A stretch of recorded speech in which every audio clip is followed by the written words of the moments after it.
लता की आदत थी कि वो हमेशा दिन में रोटी बनाती और रात में चावल।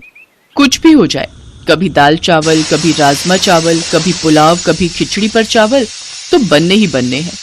कई बार लता की सास विमला उसे इसके लिए रोक चुकी थी, पर लता अपनी इस आदत को बिल्कुल भी नहीं बदलना चाहती थी। बहू, आज खाने में क्या बनाया है? बाबूजी दाल चावल बनाए हैं। आज फिर चावल बना लिए। लता, मेरे तो घुटनों में बहुत दर्द रहता है। मैं रोजाना रात में चावल नहीं खा सकती बहू। दिन में बनाओ तो मैं थोड़े बहुत खा भी लूं। एक काम कर, मेरे और इनके लिए तो तू रोटी ही बना दे। माँ जी, अब आटा गूंथना पड़ेगा। आटा गूंथा हुआ नहीं रखा। कोई बात नहीं बहू, जो बनाया है वही दे दो। लता ने दाल चावल बनाए हुए थे, वही अपने सास ससुर के आगे परोस दिए। एक काम करो, मैं तुम्हें 2 रोटी का आटा गूंथ कर रोटी सेक देती हूँ। अरे नहीं नहीं विमला, कोई बात नहीं, मैं दाल चावल खा लूंगा। अब तुम उठोगी रोटी बनाने के लिए तो फिर बहू बोलेगी कि उसे ही कह देते, इसलिए अब खा लो। लता की दिन में रोटी रात में चावल की आदत दिन पर दिन बढ़ती जा रही थी। लता, आज तो मेरी ऑफिस की छुट्टी है। एक काम करो, कढ़ी चावल बना लो, बहुत मन हो रहा है। अब मैंने गोभी आलू की सब्जी और रोटी बना दी है। अब मैं कुछ नहीं बनाऊंगी। वैसे भी मैं रात को राजमा चावल बनाने वाली हूँ। मैंने पहले ही प्लान कर लिया था, इसलिए अब रोटी और गोभी आलू की सब्जी खा लो। तुम सही हो, जब देखो अपनी मर्जी करती हो। अब रात में मैं सोच रहा था कि मटर पनीर की सब्जी और रोटी बनवाऊंगा, तुम राजमा चावल का प्लान बनाकर बैठ गई हो। अरे तो क्या हुआ, तुम तो जानते हो ना मैं दिन में चावल नहीं बनाती हूँ। रात में थकी हुई होती हूँ, इसीलिए मैं रात को ही चावल बनाती हूँ। मेरे से नहीं बनती रात में रोटियां। अच्छा ठीक है, जो मन में आए वो करो। मैं माँ को डॉक्टर के पास ले जा रहा हूँ। बोल रही हैं कुछ दिनों से घुटनों में बहुत दर्द है। विमला की तबीयत ठीक नहीं थी, इसीलिए बेटा अभिनव उसे डॉक्टर के पास ले जाता है। देखिए माताजी, उड़द की दाल, भिंडी, चावल, दही वगैरह और ठंडी चीजें आपको कुछ समय के लिए बंद करनी होंगी। डॉक्टर साहब, मैं तो कोई ठंडी चीज लेती ही नहीं हूँ। ये बच्चे कई बार कहते हैं कि ठंडा आइसक्रीम और ठंडा दूध वगैरह ले लो। मैं तो दही भी बहुत कम खाती हूँ क्योंकि मेरे घुटनों में दर्द हो जाता है। अब डॉक्टर साहब, और कुछ खाने का परहेज? बस इन्हीं बातों का ध्यान रखें और समय पर दवाई लें। विमला अभिनव के साथ घर आ जाती है। लता, डॉक्टर ने माँ को कुछ चीजें खाने के लिए मना किया है, जिनमें से चावल भी हैं। तुम ये जो रोज चावल बना देती हो ना रात में, वो माँ को बहुत नुकसान करते हैं, इसलिए अब माँ के लिए रोटी बना दिया करो। ठीक है, बना दूंगी, पर आज खाना बन चुका है। तो कोई बात नहीं, माँ के लिए रोटी बना दो, और एक काम करो, बाबूजी के लिए भी बनाई दो। बस काम पर काम बढ़ा देते हो। लता गुस्से में रसोई में जाती है तो वो देखती है कि उसकी सास रसोई में रोटी सेक रही है। अरे, मैं बना तो रही थी, आप क्यों खड़ी हो गई? अब ये देखेंगे आपको रोटी बनाते हुए तो मुझ पर गुस्सा करेंगे। कोई बात नहीं बहू, तुम भी तो पूरा दिन काम करके थक जाती हो। 2-4 रोटी ही तो सेकनी है, उसमें देर नहीं लगती। तुम्हारे लिए बनाऊं, तुम खाओगी? नहीं नहीं, मुझे नहीं खानी। आप अपने लिए और बाबूजी के लिए बना लो, मैं तो चावल ही खाऊंगी। अपना खाना डालकर रसोई से चली जाती है। लता ने अपनी आदत को फिर भी नहीं छोड़ा। दिन में रोटी सब्जी बन जाती तो वो रात में चावल बना लेती। जब उसने देखा कि उसके सास ससुर को तो रोटी ही खानी है, तो उसने अब दिन में ज्यादा रोटी बनानी शुरू कर दी, ताकि रात को उसे फिर से रोटी ना बनानी पड़े और वो चावल खाकर ही रह जाए। माँ जी, रोटी मैंने दोपहर में ही ज्यादा बना दी थी। मुझे पता था आप और बाबूजी रात को रोटी खाते हो, इसलिए मैंने सोच लिया है अब मैं आप लोगों की रोटी दोपहर में ही बना दिया करूंगी। पर बहू, वो तो ठंडी हो गई होगी। अब अरे विमला, कोई बात नहीं, ठंडी है तो उन्हें तवे पर गर्म कर लो। तुमने और मैंने ही तो खानी है। जाओ बहू, तुम अपना खाना खा लो। लता अपने कमरे में चली जाती है। उसके सास ससुर दोपहर की रोटी ही खा लेते हैं। लता अपनी आदत की वजह से अब जब भी रात में चावल बनाती तो अपने सास ससुर की रोटी दोपहर में ही बना कर रख देती। एक दिन लता अपने कमरे में स्टूल पर चढ़कर ऊपर की अलमारी से कुछ ढूंढ रही थी। कहाँ रख दिया मैंने अपना नया पर्स? यहीं ऊपर अलमारी में ही तो रखा था। भाभी, आराम से, मेज गिर जाएगा, रुको मैं आती हूँ। जितनी देर में काम वाली दौड़ कर जाती, इतनी देर में लता मेज से नीचे गिर चुकी। लता की चीख निकल गई।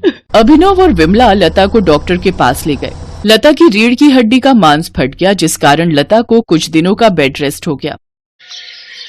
माँ, ये लता की सारी दवाइयां अभी अगले हफ्ते बुलाया है डॉक्टर ने। बेटा घबराने की तो कोई बात नहीं है ना? डॉक्टर क्या कह रहा है? पापा, रीढ़ की हड्डी का मांस फट गया है, इसलिए कुछ दिन ठीक होने में लगेंगे, लेकिन लता को पूरा बेड रेस्ट करना होगा। कमर में बहुत दर्द हो रहा है। अरे मेरी बहू तो बहुत बहादुर है, देखना तुम बहुत जल्दी ठीक हो जाओगी। मैं तुम्हें ताकत की बहुत अच्छी अच्छी चीजें बनाकर दूंगी जिससे तुम्हें आराम मिलेगा। लता की कमर में दर्द था और ये बात उसकी सास और बाकी परिवार के लोग भी समझ पा रहे थे। सब लता को बहुत हिम्मत देते हैं। लता की सास विमला अपनी बहू की बहुत देखभाल करती है। लता देखती है कि उसकी सास बिल्कुल उसकी सगी माँ की तरह उसकी देखभाल कर रही है। उसे अपने ऊपर बहुत पछतावा होता है कि एक तरफ वो अपने सास ससुर के लिए 2 रोटी बनाने में कितना हिचकिचाती थी और उन्हें दोपहर की ठंडी रोटियां दे देती थी, सिर्फ इसलिए क्योंकि रात में उसे सिर्फ चावल बनाना और खाना पसंद था। उसने अपने सास ससुर की उम्र का लिहाज भी नहीं किया। लता को अपनी गलती का एहसास होता है और कुछ दिनों बाद जब वो ठीक हो जाती है तो वो अपनी गलती को सुधार लेती है। वो जब भी रात में चावल बनाती तो थोड़ी रोटियां भी बना देती ताकि उसके सास ससुर अगर चावल नहीं खाना चाहते तो वो गरम गरम रोटी खा सके। एक गांव में करुणा नाम की एक वृद्ध विधवा औरत रहती थी। उसका पति राम प्रसाद एक रोड हादसे में मर गया था। करुणा का एक लड़का भी था जो कि शहर में जाकर बस गया था और उसने वहीं शादी भी कर ली थी। करुणा अपना गुजारा करने के लिए अपने पति की पुरानी मोमोज की दुकान चलाया करती थी। बेटा, अब इन बूढ़ी हड्डियों में जान नहीं बची है, कब तक जिंदा रहूंगी नहीं पता। तू बस एक बार घर आ जा, तुझे देखने का बहुत मन कर रहा है। तेरे पिताजी के जाने के बाद तू ही तो एक सहारा है मेरा। माँ, मैं काम कर रहा हूँ, मेरे पास समय नहीं है, मैं नहीं आ सकता, और बार बार आप फोन मत करा कीजिए। सुधीर फिर फोन काट देता है। करुणा उदास मन लिए टेलीफोन बूथ से बाहर आती है। क्या हुआ भाभी जी, क्या बोला सुधीर? बस यही बोल रहा है कि समय मिलेगा तो आ जाऊंगा। अगर बुरा ना मानो भाभी जी तो एक बात बोलूं, सुधीर अब शहर जाकर बदल गया है, आप उसकी राह देखना बंद कर दें। धनीराम जी, कोई माँ अपने बच्चे को कभी भूल नहीं सकती। आप बताओ कितने पैसे हुए? मैं आपसे कैसे पैसे ले सकता हूँ भाभी जी? कोई बात नहीं, आप आराम से घर जाइए। नहीं धनीराम जी, आपके मुझ पर पहले से ही बहुत उपकार है। मैं पहले के पैसे आपके अभी तक नहीं दे पाई हूँ। पैसों का क्या है भाभी जी, जब हो आप तब दे देना, अभी आप आराम से घर जाइए। करुणा फिर वहाँ से घर आ जाती है और अपनी मोमोज की दुकान पर काम करने लगती है। आइए आइए, स्वादिष्ट और मजेदार मोमोज खाइए और अपने घर भी ले जाइए। आइए आइए। वो अपनी दुकान अकेले ही चलाती थी। बुढ़ापे की वजह से वो ज्यादा काम नहीं कर पाती थी, लेकिन फिर भी वो रोज मोमोज की दुकान खोलती और काम करती। गिने चुने लोग ही उसकी दुकान पर आते थे। कभी कभी तो एक आदमी भी उसकी दुकान पर नहीं आता था। करुणा का गुजर बसर बहुत मुश्किल हो गया था। करुणा बहुत धार्मिक स्वभाव की थी। वो हर रोज गणेश जी के मंदिर में जल चढ़ाने जाती थी और प्रार्थना किया करती थी, हे भगवान, इस अभागन पर दया दृष्टि डालो। जीवन बहुत कठिन हो गया है। लोगों से उधार लेकर मैंने अपने बेटे को पढ़ाया और अब वो मुझसे मिलने भी नहीं आता। मेरे पति के गुजर जाने के बाद उनकी दुकान चलाना मुश्किल हो गया है। कोई काम करने वाला नहीं है और अब इस बूढ़ी से इतना काम भी नहीं हो पाता। हे प्रभु, दया करो। ये बोलकर करुणा वहां से चली जाती है। करुणा निराश मन के साथ दुकान पर बैठी होती है। तभी करुणा के पास 2 जुड़वा बच्चे आते हैं। दोनों की उम्र 16 साल थी। वो आकर करुणा से कहते हैं, मैया, हम दोनों भाइयों के पास कोई घर नहीं है, क्या आप हमको अपने साथ रखेंगी? हम इसके बदले आपका सारा काम करेंगे। बेटा, मैं खुद परेशान हूँ, मैं तुम्हें अपने साथ कैसे रख सकती हूँ? मैया, हम आपका सारा काम करेंगे, बस आप हमें अपने साथ रख लीजिए। ठीक है। करुणा को उन दोनों जुड़वा बच्चों पर दया आ जाती है और वो दोनों को अपने साथ रख लेती है। भगवान ने इस बार करुणा की पुकार सुन ली। वो दोनों भगवान के भेजे हुए दूत थे, जिनको भगवान ने करुणा की मदद के लिए करुणा के पास भेजा था। करुणा मोमोज का सामान बना रही होती है। माँ जी, ये काम आप हमें दे दीजिए, मोमोज हम बना लेंगे, आप जाकर आराम कीजिए। करुणा रसोई घर से बाहर आ जाती है। वो दोनों बच्चे उसके बाद गेट लगा देते हैं। थोड़ी देर बाद गेट खुलता है। करुणा देखती है कि सारे मोमोज बहुत अच्छे से तैयार हो गए हैं। करुणा ये देखकर बहुत खुश होती है। अरे वाह, तुम दोनों ने तो बहुत अच्छा काम किया है। फिर करुणा उन दोनों बच्चों के साथ अपनी मोमोज की दुकान खोलती है और मोमोज बेचने लगती है। आइए आइए, स्वादिष्ट और मजेदार मोमोज खाइए और अपने घर भी ले जाइए। आइए आइए। आज करुणा के मोमोज में से ऐसी खुशबू आ रही थी जैसी कभी नहीं आई। पूरे बाजार के लोग मोमोज की खुशबू से आकर्षित होकर करुणा की दुकान पर आने लगे और देखते ही देखते करुणा की दुकान पर भीड़ लग जाती है। अरे एक प्लेट मोमोज देना। मुझे भी दे दो एक प्लेट। अरे वाह वाह वाह, इतने स्वादिष्ट मोमोज तो मैंने आज तक कभी नहीं खाए। आहा हा हा, वाह वाह वाह वाह वाह। करुणा लोगों की ये सारी बातें सुनकर काफी खुश होती है। देखते ही देखते उसके सारे मोमोज बिक जाते हैं। आज तो बहुत अच्छी कमाई हो गई। अगर ऐसे ही मेरे मोमोज बिकने लगेंगे तो मेरा सारा कर्ज उतर जाएगा। दोनों बच्चे अब करुणा को कोई काम नहीं करने देते। दोनों मोमोज बनाते और करुणा के साथ उन्हें बेचने भी जाते। उन दोनों के बनाए मोमोज में ऐसा स्वाद था कि हर कोई उंगलियां चाटता रह जाता।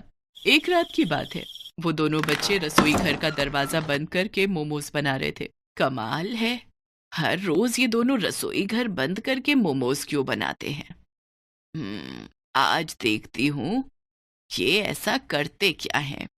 करुणा चुपके से जाकर खिड़की में से झांकती है। वो देखती है कि उन दोनों जुड़वा बच्चों के हाथ में से चमत्कारी शक्तियां निकलती हैं, जिससे मोमोज अपने आप बनते हैं। ये जादू देखकर करुणा दंग रह जाती है। वो तुरंत उन दोनों के पास जाती है। दरवाजा खोलो। जी माँ जी। तुम लोग कौन हो? क्या? मैंने सब देख लिया खिड़की में से, जल्दी बताओ। डरिए मत, हम आपको कोई नुकसान पहुंचाने नहीं आए हैं, बल्कि हम तो आपकी मदद करने आए हैं। हम भगवान के दूत हैं।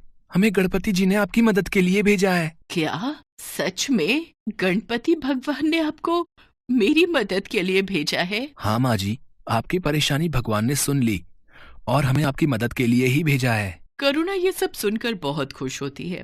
अब इसके बाद दोनों फरिश्तों के जादू से करुणा के दिन अच्छे होने लगे। दोनों दूत रोज अपने जादू से मोमोज बनाते और करुणा उसे बेच आती। देखते ही देखते करुणा की दुकान चल पड़ी। लोग उसके मोमोज दूर दूर से खाने आते थे।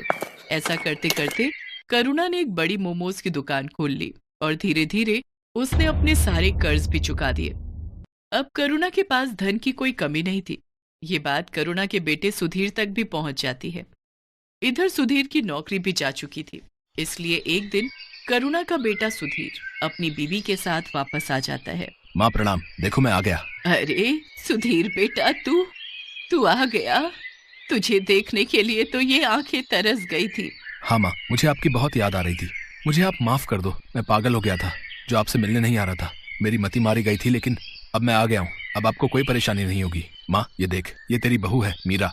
नमस्ते मम्मी जी, हमें माफ कर दीजिए। बेटा, मैंने तुमको माफ तो तभी कर दिया जब तुम मेरी आंखों के आगे आए। आज भगवान ने मुझे सारी खुशियां दे दी। अब मुझे कुछ नहीं चाहिए। चलो अब तुम घर। क्या हुआ?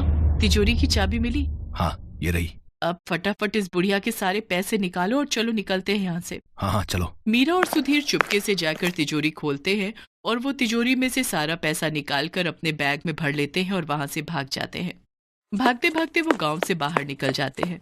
तब वो थक कर एक जगह आराम करने के लिए बैठते हैं। इतना सारा पैसा मैंने पहली बार देखा है। अब जरा बैग खोलकर दिखाओ तो, इसे जी भर कर देख तो लूं मैं। सुधीर जैसे ही पैसों का बैग खोलता है वो देखता है कि उसमें बस राख है। दोनों फरिश्तों के जादू से वो सारे पैसे राख में बदल गए थे। वो दोनों ये देखकर दंग रह जाते हैं। वो दोनों राख को टटोल टटोल कर देखते हैं, पर पैसों का नामो निशान नहीं होता। अरे पैसे कहाँ गए? यहीं तो रखे थे। हाँ, पैसे कहाँ गए समझ नहीं आ रहा है। तभी वहाँ पर दोनों जुड़वा बच्चे आ जाते हैं और वो दोनों सुधीर और मीरा पर जोर जोर से हंसने लगते हैं। अरे मूर्खो, कुछ नहीं मिलेगा उसमें। तुम्हारे मन में जब कालिक भरी है तो उसमें भी कालिक ही होगी ना। कैसी संतान है तू, अपनी माँ को लूटना चाहता है। तेरी माँ ने तेरे लिए इतना सब किया। ये जो मिला है ना तेरे को, ये तेरे कर्मों का फल है। और बिना माँ के तेरा जीवन भी इस राख के जैसा है, किसी भी कीमत का नहीं। अभी भी समय है, सुधर जा और जाकर अपनी माँ से माफी मांग ले। आप दोनों ने हमारी आंखें खोल दी। हम लोभ में अंधे हो गए थे। हम अब से ऐसी गलती नहीं करेंगे, हमें माफ कर दो। फिर मीरा और सुधीर अपनी माँ के पास वापस चले जाते हैं और उसे सब सच बताकर माफी मांग लेते हैं। करुणा भी उनको माफ कर देती है। मैं तुम्हारा शुक्रिया कैसे करूं समझ नहीं आ रहा है। तुमने मेरी इतनी मदद की, इसके लिए धन्यवाद। अब मुझे सब कुछ मिल गया है, मेरा बेटा, मेरी बहू, सब। इसकी कोई जरूरत नहीं है माता, हमने कुछ नहीं किया, ये सब कुछ भगवान ने कराया है। अब आपका जीवन अच्छा हो गया है, तो अब हमारा भी यहां से जाने का समय आ गया है। अब आप हमें जाने की अनुमति दें। ये बोलकर दोनों वहां से चले जाते हैं। अब करुणा का जीवन बहुत खुशहाल हो गया था। अब उसको किसी चीज की कमी नहीं थी। उसकी मोमोज की दुकान भी अच्छी चल रही थी। अब वो अपने बेटे और बहू के साथ अपना बाकी का जीवन खुशी खुशी बिताने लगती है।